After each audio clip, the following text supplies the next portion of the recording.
entities. So now you're given a fraction. You notice the power of 4 there, but it's 1 over cosec. So you need to remember your identity. That 1 over cosec is equal to sine x. But now you might get confused when there's an exponent. So in general, if you have 1 over cosec n, the power is n, your b is whatever it is there, your coefficient of x. So this will equal to sine of n to the power bx. That means if n is 1, it's 1 over cosec, which is sine. If n is 2, 1 over cosec squared is sine squared. If n is 3, 1 over cosec cubed, sine cubed. Right. So step 1, we need to change this. So this is equal to 1 over cosec to the power 4, which will be sine to the power 4 of x over 3 dx. Then the rest is a recipe. The recipe doesn't change. Okay. Step 1 is use your exponent law. So that will be sine squared all squared. Okay. Step 2, we now go to our double angle formula. So sine squared can be written as half into 1 minus cos. Right, so that's half into 1 minus cos. Now remember, it's going to be 2 times b. b is the coefficient of x. So what is the coefficient of x here? The coefficient of x is 1 over 3. So it's going to be 2 times 1 over 3, which is 2 over 3 x. So that's 1 minus cos of 2bx.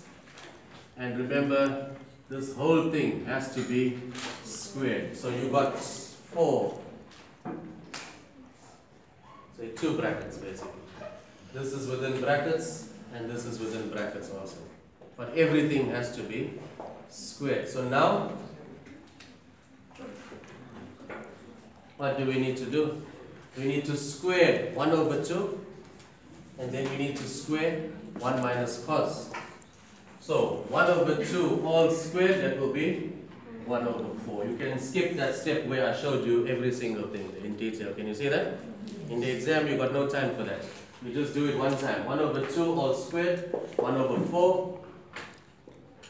Here you square this one time. So that will be 1 minus 2 cos 2 over 3x plus cos squared 2 over 3x. Here's your dx. So now all you have to do is change this cos squared, go to your double angle formula.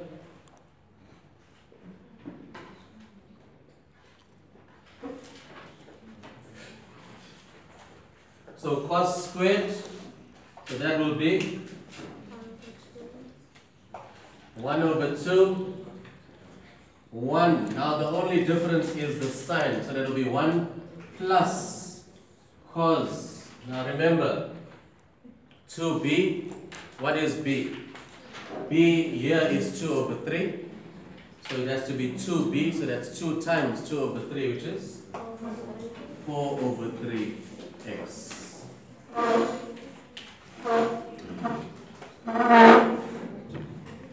So you have an option now of multiplying out. So I'm cutting it down now, this example, like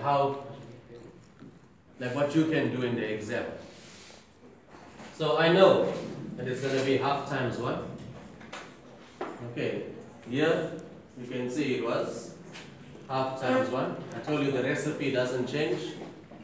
So you know it's going to be half times 1, which is half. And half plus 1 is going to be 1.5, which is 3 over 2. Then you are left with minus 2 cos 2 over 3x. Remember, half times whatever you have here, so that's going to be half cos 4 over 3x dx. Okay, compared, where are we? We are at this stage here. You can see that? We are at this stage. The only difference is the coefficient of x has changed. Okay. So now we integrate. So you integrate your 3 over 2.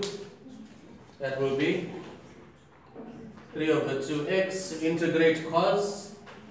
That's going to be sine 2 over 3x, all divided by 2 over 3.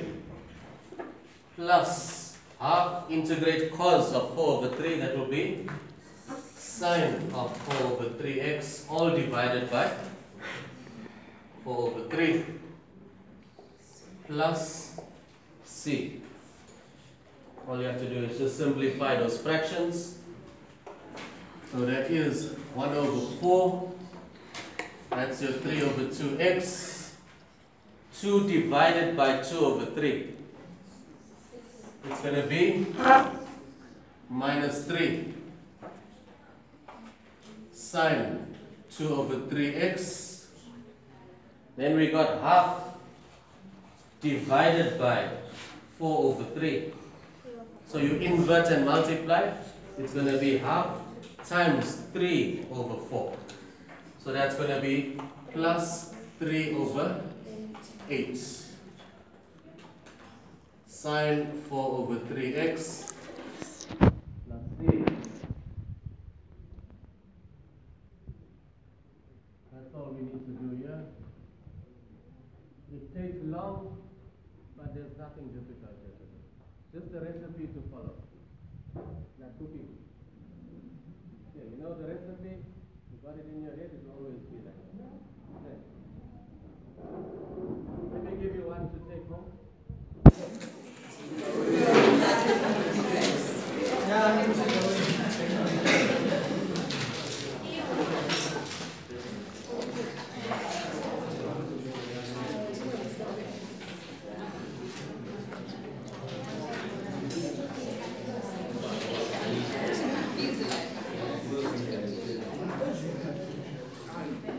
We continue tomorrow with this and then powers of tan and cots.